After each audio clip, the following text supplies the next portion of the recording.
पीबीएनएस संपादकीय। आज का विषय है भारत मध्य एशिया संबंधों को पुनर्जीवित करने की जरूरत।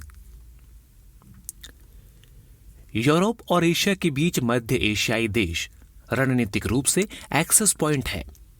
तेजी से बदलते भू राजनीतिक परिदृश्य में दोनों क्षेत्रों के बीच कनेक्टिविटी का मुद्दा खड़ा हो रहा है, तो यह निश्चित ही चिंता की बात है। हालांकि भारत उनके साथ सीमा साझा नहीं करता है। ये देश व्यापार, निवेश और विकास के लिए व्यापक संभावनाएं प्रदान करते हैं, लेकिन वर्तमान में भेजे जाने वाले माल को अधिक लंबा रास्ता तय करना पड़ता है, क्योंकि उसे पाकिस्तान और अफगानिस्तान के माध्यम से भेजना मुश्किल हो जाता है। इसलिए इस इलाके में डायरेक्ट लैंड कॉरिडोर बनाना भारत के लिए जरूरी हो जाता है। इस संदर्भ में पहली भारत मध्य एशिया संस्कृति मंत्रियों की बैठक मध्य एशियाई देशों के बीच सदियों पुराने ऐतिहासिक, सांस्कृतिक, रणनीतिक और व्यापारिक संबंधों को और आगे बढ़ाने के लिए एक बहुत महत्वपूर्ण है।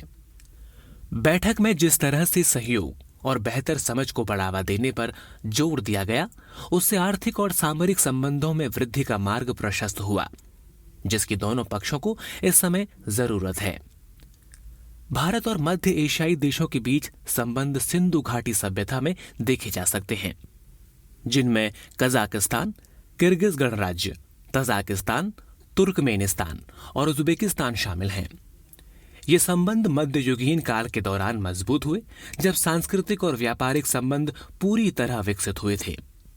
1947 के बाद भारत के सोवियत संघ के साथ घनिष्ठ राजनीतिक, सामरिक और आर्थिक संबंधों को और गहरा किया।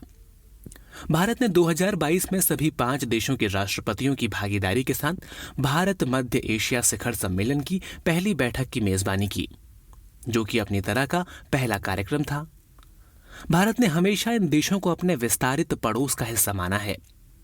इससे पहले विभिन्न संभावित क्षेत्रों में सुधार की दृष्टि से पीएम मोदी ने 2015 में सभी मध्य एशियाई देशों का ऐतिहासिक दौरा किया था, जिसके बाद विदेशी मंत्रियों के स्तर पर द्विपक्षीय और बहुपक्षीय मंचों पर उच्च स्तर पर आदान प्रदान हुआ। इन आदान प्रदानों में निरंतरता से संबंधों को गति प्रदान की गई है और क्षेत्रीय सुरक्षा स्थितियों के बीच भारत मध्य एशिया संबंधों को नई ऊंचाइयों पर ले जाने के लिए आवश्यक कदमों पर चर्चा करने की उम्मीद है। मध्य एशियाई देश पश्चिम एशिया और अफगानिस्तान जैसे कॉन्फ्लिक्टेड प्रोन क्षेत्र के निकट स्थित हैं। ऐसे में किसी अन्य क्षेत्र में आए सुरक्षा से जुड़े खतरों के फैलने की बेहद अधिक संभावनाएं होती हैं।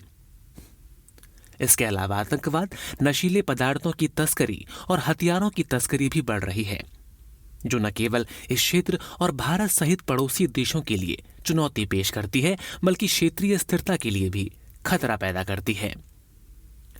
ऊर्जा एक अन्य क्षेत्र है जहां दोनों पक्ष सहयोग बढ़ा सकते हैं, क्योंकि उनके पास ऊर्जा संसाधनों की प्रचुरता है। कजाकिस्तान उन पहले देशों में से एक है जो 2010 से भारतीय परमाणु संयंत्रों को परमाणु ईंधन की आपूर्ति कर रहा है। बदले में भारत इन देशों के साथ आईटी, तकनीक, फार्मास्यूटिकल्स, पर्यटन और अन्य क्षेत्रों में अपनी विशेषज्ञता साझा करने को तैयार है, जो उन्हें काफी मदद कर सकता है।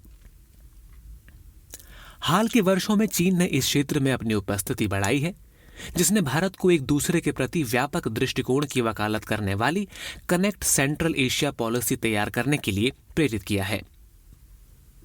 रणनीतिक हितों के अलावा इस क्षेत्र की ओर चीन का झुकाव कच्चे तेल, प्राकृतिक गैस, सोना, तांबा, एल्यूमीनियम और लोहे जैसे प्राकृतिक संसाधनों के समृद्ध भंडार से प्रभावित बताया जाता है। लेकिन भारत के लिए मध्य एशिया की सुरक्षा, स्थिरता और समृद्धि जरूरी है। इसके अलावा मध्य एशियाई देशों के साथ बढ़ते संबंधों ने भारत को अफगानिस्तान में स्थिति को स्थिर करने में अपनी भूमिका को और अधिक प्रभावी ढंग से निभाने का अवसर भी मिलेगा, जो अमेरिका के देश छोड़ने के बाद से ही अनियंत्रित दिखाई देता है। धन्यवाद।